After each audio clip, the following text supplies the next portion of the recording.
နာနီရာတူးရဲ့အစမှာတော့ဘယ်ဟာမှမသိတဲ့မိန်းမတယောက်ကိုတွေ့ရမှာပါ။သူကတော့သခင်မီရဲရဲ့ဇနီးပဲဖြစ်ပြီးတော့မိဖွားနေတာပါ။တိတ်မကြခင်မှာပဲသခင်မီရဲရဲ့သွေးသားလေးကလည်းထွက်လာပါပြီ။ကလေးကတော့ယောက်ျားလေးပါ။ဒီသတင်းကိုကြားတဲ့မီရက်ကလည်းဘိုလ်ချုပ်ဂလိုဆယ်ကိုအမိန့်တစ်ခုပေးလိုက်ပါတယ်။အဲမိန့်ကတော့ချားမဟုတ်ပါဘူး။မီရက်ရဲ့တူတောင်ဝရင်းတိုင်းပြည်ရဲ့ဘီရင်အလောင်းလျာဖြစ်တဲ့မင်းသားကက်စပီယန်ကိုလှုပ်ကြံမှုပါပဲ။မီရက်ကပလင်တော်ကိုလိုချင်တာအတော့ကြပါပြီ။ဒါပေမဲ့သူ့မှာသားတော်မရှိသေးတာကြောင့်အခွင့်မသာသေးလို့မင်းသားကက်စပီယန်ကိုလွတ်ထားတာပါအခုဆိုရင်တော့သားတော်လေးမွေးလာပြီဖြစ်တာကြောင့်မီရက်လည်းကက်စပီယန်ကိုအာသုဘချပြီးတော့နန်းသိမ့်မှုဆုံးဖြတ်လိုက်ပါပြီတစ်ဖက်မှာတော့ဘယင်းဆရာဖြစ်တဲ့ Professor ကကက်စပီယန်စီကိုလွတ်ဝက်လန်းကနေအပြေးသွားပါတယ်ကက်စပီယန်ရဲ့အိတ်ဆောင်ကိုရောက်တာနဲ့အိမ်မောကျနေတဲ့ကက်စပီယန်ကိုအတင်းနှိုးပြီးတော့လျှို့ဝက်လန်းကနေဆင်နန်းတော်တွေကခေါ်ထုတ်ပါတယ်ကက်စပီယန်တယောက်လွတ်ဝက်လန်းတွေကိုရောက်ချိန်မှာပဲဗိုလ်ချုပ်ဂလိုစင်နဲ့လေးသမားတွေရောက်လာပြီးတော့ကက်စပီယန်ရဲ့ဂရင်ကိုမြားနေနေဖြစ်ပါတယ်ဒါကိုလျှို့ဝက်လန်းဝင်ပေါက်တကားကနေပြီးတော့ချောင်းကြည့်နေတဲ့ကက်စပီယန်ကမြင်သွားတာကြောင့်သူ့အသက်အတွက်အတော်လေးကိုထိတ်လန့်သွားပါတယ်ဗိုလ်ချုပ်ဂလိုစေကလည်းမြားနဲ့ပြစ်ပြီးမှ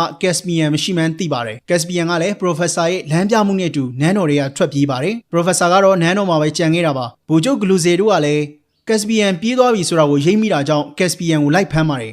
ကက်စပီယန်ကလည်းတောနက်ကြီးကိုဝင်ပြေးပါတယ်စစ်သည်တွေကတော့တောနက်ထဲမလိုက်ရဲပါဘူးဒါပေမဲ့ကက်စပီယန်ကိုမဖမ်းရင်မဖြစ်တာမို့ရောင်းအောင်လိုက်ပါတယ်ကက်စပီယန်ကတော့ပြေးရင်းနဲ့မြင်းမော်ကပြုတ်ကျတာကြောင့်တော်ကြီးအလဲမှာထတော့မထနိုင်ဖြစ်နေပါပြီလူပူလေးတယောက်ကလည်းကက်စပီယန်နားကိုရောက်လာပါတယ်လူပူလေးရဲ့ကက်စပီယန်ကိုအသုဘချဖို့လုပ်ပါတယ်ဒါပေမဲ့ကက်စပီယန်နဲ့တူရှိနေတဲ့ဥကြိုခရာကိုမြင်သွားတာကြောင့်မလုပ်တော့ပါဘူးအကြောင်းကတော့အဲ့ခရာကစူဇန်ရဲ့ခရာဖြစ်လို့ပါပဲအဲ့ဒီချိန်ရဲမက်တွေလည်းရောက်လာတာကြောင့်လူပူလေးကရဲမက်တွေနဲ့တိုက်ခိုက်ဖို့ထွက်သွားပါတယ်လူပူလေးထရန့်ကင်းထွက်သွားချိန်မှာတော့လူပူလေးရဲ့မိတ်ဆွေနီကာဘရစ်ကကက်စပီယန်နားကိုရောက်လာပါတယ်ကက်စပီယန်ကလည်းနီကာဘရစ်လက်ကလွတ်အောင်ဆိုပြီးစူဇန်ခရာကိုမုတ်လိုက်ပါတယ်ဒါပေမဲ့ခရာကိုမှုတ်ပြီးချိန်မှာတော့နီကာဘရီရဲ့လက်ချက်ကြောင့်သတိလစ်သွားပါပြီ။နောက်တစ်ခါမှတွေ့ရမှာကတော့စာအုပ်ဆိုင်ရောက်နေတဲ့ဆူဇန်ကိုပါလူစီကလည်းဆူဇန်စီကိုပြေးလာပြီးတော့သူနဲ့အတူလိုက်ခဲ့ဖို့ပြောပါတယ်။အကြောင်းကတော့ပီတာကရန်ဖြစ်နေလို့ပါပဲ။ဆူဇန်လည်းလူစီနဲ့လိုက်သွားပါတယ်။သူတို့ယထာပူရာရောက်ချိန်မှာပီတာတွေမဟုတ်ပဲအက်ကပါရန်ဝင်ဖြစ်နေပါပြီ။ပလိတ်တွေလည်းရောက်လာပြီးတော့ပီတာတို့ကိုဆွဲကြရပါတယ်။ရန်ပွဲပြီးသွားချိန်မှာတော့ပီတာကစိတ်ဆိုးနေတော့မှရန်ဖြစ်ရတဲ့အကြောင်းကတော့တခြားမဟုတ်ပဲတစ်ဖက်ကသူတို့ကိုဝင်တိုက်ပြီ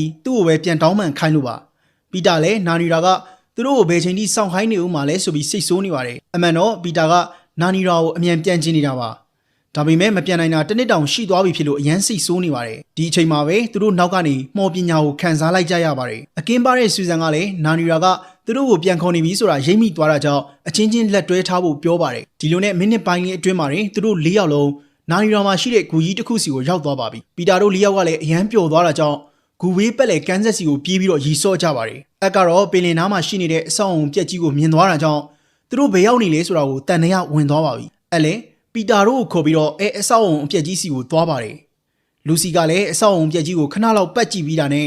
အဲ့နေရာကသူတို့ရဲ့နန်းတော်ဟောင်းကြီးပဲဆိုတာကိုသိသွားပါပြီအဲ့ဒီချိန်မှာထရန်ကင်းကတော့ရဲမက်တွေစီအဖမ်းခံလိုက်ရလို့မီရက်စီကိုတောင်ရောက်နေပါပြီမီရက်ကလည်းထရန်ကင်းကိုမြင်တာနဲ့တာမာရင်ရဲ့တခင်တွေအားလုံးကိုအစည်းအဝေးခေါ်လိုက်ပါတယ်အစည်းအဝေးခေါ်ရတဲ့အကြောင်းကတော့နာနီယန်တွေ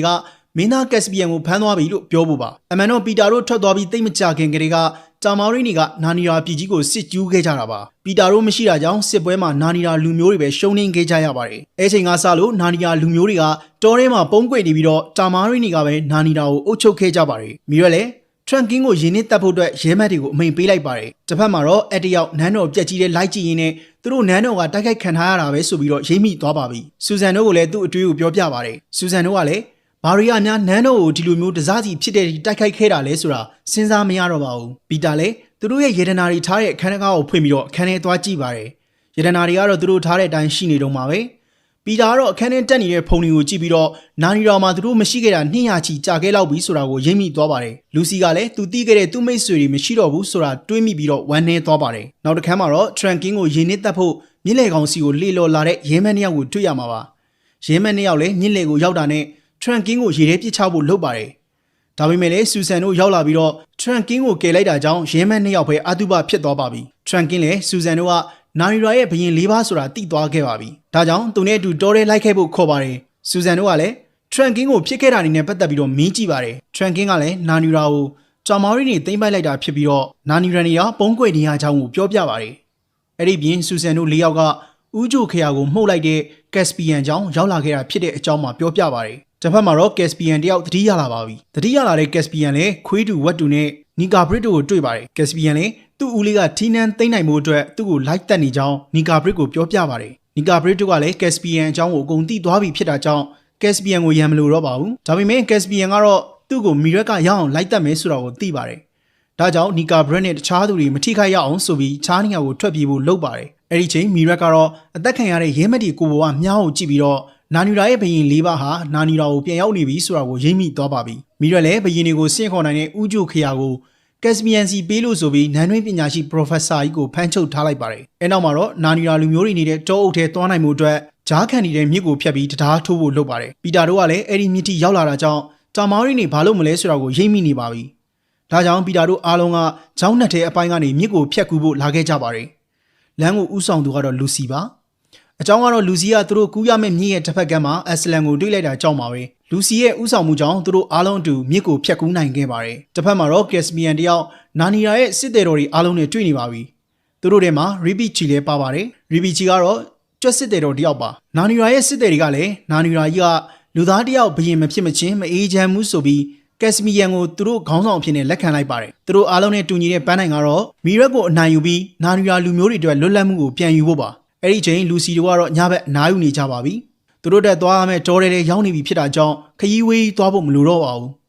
လူစီလည်းအိတ်နေအိမ်မက်ထဲမှာအက်စလန်နဲ့ထပ်တွေ့ပါတယ်ဒါပေမဲ့အိတ်ရလက်နိုးလာတာကြောင့်အက်စလန်နဲ့တောင်စကားကောင်းကောင်းမပြောလိုက်ရပါဘူးလူစီလည်းအိမ်မက်ထဲမှာအက်စလန်ကိုတွေ့ရနေရစီသွားကြည့်ပါတယ်အဲ့ဒီနေရာကိုရောက်ချိန်မှာတော့အက်စလန်နဲ့မတွေ့ဘဲနဲ့နွားရိုင်းလူသားကြီးနဲ့ပဲတွေ့ပါတယ်ပီတာလည်းလူစီရှိတဲ့နေရာကိုရောက်လာပါပြီအဲ့နောက်မှာတော့သူတို့၄ယောက်မင်းသားကက်စပီယန်နဲ့တွေ့ပါတယ်ရီဘီချီတို့ကလည်းသူတို့ဘရင်ပြန်လာပြီဆိုပြီးတော့ပြောနေကြပါပြီဒီလိုနဲ့ပီတာလည်းစစ်ပွဲအတွက်အသင့်ပြင်ဖို့စလုပ်ပါတယ်ပီတာတို့လည်းတရားစောင့်နေတဲ့စစ်သည်တွေစီကလက်နက်တွေသွားခိုးပါတယ်မီရက်ကလည်းလက်နက်အခိုးခံရလို့ဆိုပြီးတော့ဒေါကန်နေပါပြီပီတာတို့ကတော့ဒေါကန်နေတဲ့မီရက်ကိုဂယုမဆိုင်နိုင်ပါဘူး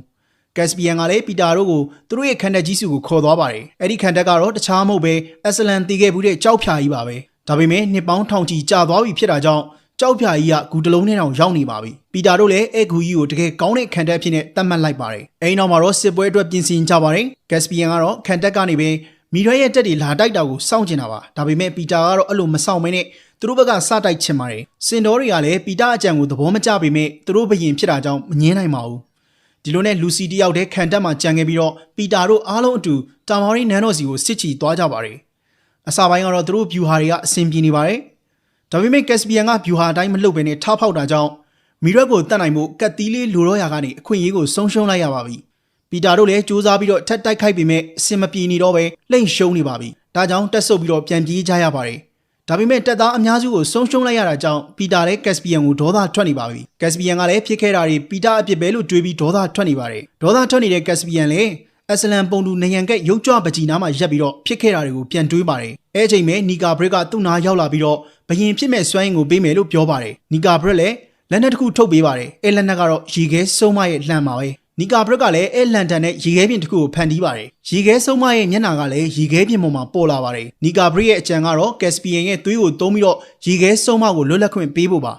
ါဒါပေမဲ့ပီတာတို့အချိန်မီရောက်လာတာကြောင့်သူ့အကြံကလည်းမအောင်မြင်တော့ပါဘူးအဲ့ပြင်တငယ်ချင်းအရင်ဖြစ်တဲ့ထရန်ကင်းလက်ထဲမှာတင်အာတူဘာဖြစ်သွားပါသေးတယ်ပီတာကလည်းကက်စပီယန်ကိုအားပေးစကားပြောပါတယ်ဒါပေမဲ့အဲ့ချိန်မှာပဲမီရက်တို့ကစောက်လို့ပြီးသွားတဲ့ဓာတ်ပေါ်ကနေဖြတ်ပြီးတော့ပီတာတို့ခန်နက်စီကိုရောက်လာပါပြီပီတာကလည်းသူတို့အုပ်စုကအက်စလန်မပါလို့ရှိရင်ဘာမှမလုပ်နိုင်တာကိုရိပ်မိသွားပြီဖြစ်တာကြောင့်အက်စလန်ကိုရှာဖို့အတွက်လူစီနဲ့ဆူဆန်ကိုလွတ်လိုက်ပါတယ်သူကိုယ်တိုင်ကတော့မီရက်ရဲ့တက်ကိုအက်စလန်မရောက်ခင်ထိအချိန်ဆွဲထားနိုင်ဖို့မီရက်နဲ့ဘိုင်ဝမ်စီချင်းထိုးပါတယ်တစ်ဖက်မှာတော့ဆူဆန်ကသူတို့နောက်လိုက်လာတဲ့တပ်ဖွဲ့တွေကိုတိုက်ခိုက်နေရတာကြောင့်လူစီတယောက်တည်းသွားခဲ့ရပါပြီအများနဲ့တယောက်တိုက်ရလို့ရှုံးမလို့ဖြစ်နေတဲ့ဆူဆန်ကိုတော့ကက်စပီယန်ကလာခဲ့ပါတယ်ဆူဆန်လည်းကက်စပီယန်နဲ့အတူပီတာတို့ရှိရာစီကိုပြန်လာခဲ့ပါတယ်ပီတာကလည်းဆူဆန်တို့တကယ်လို့တစ်ဖက်ကတိုက်ခိုက်ခဲ့ရင်အသင့်ဖြစ်နေအောင်ဆိုပြီးခံတက်တတိုင်းပေါ်တက်နေခိုင်းပါတယ်ပီတာကလည်းစီရင်ထိုးပွဲမှာနိုင်သွားပါပြီပီတာကတော့သခင်မီရက်ကိုမတက်ဖဲနဲ့ကက်စပီယန်လက်ထဲကိုအပ်လိုက်ပါတယ်ကက်စပီယန်ကလည်းသခင်မီရက်ကိုသာတက်ရင်သခင်မီရက်လိုမကောင်းဆိုးဝါးဖြစ်သွားမှဆိုးတာကြောင့်မတက်ပါဘူးဒါပေမဲ့သခင်မီရက်ရဲ့ကောင်စီသခင်တယောက်ကသခင်မီရက်ကိုတက်ပစ်လိုက်ပါတယ်အဲ့ဒီပြင်သူလုပ်တဲ့အပြစ်တွေကိုလည်း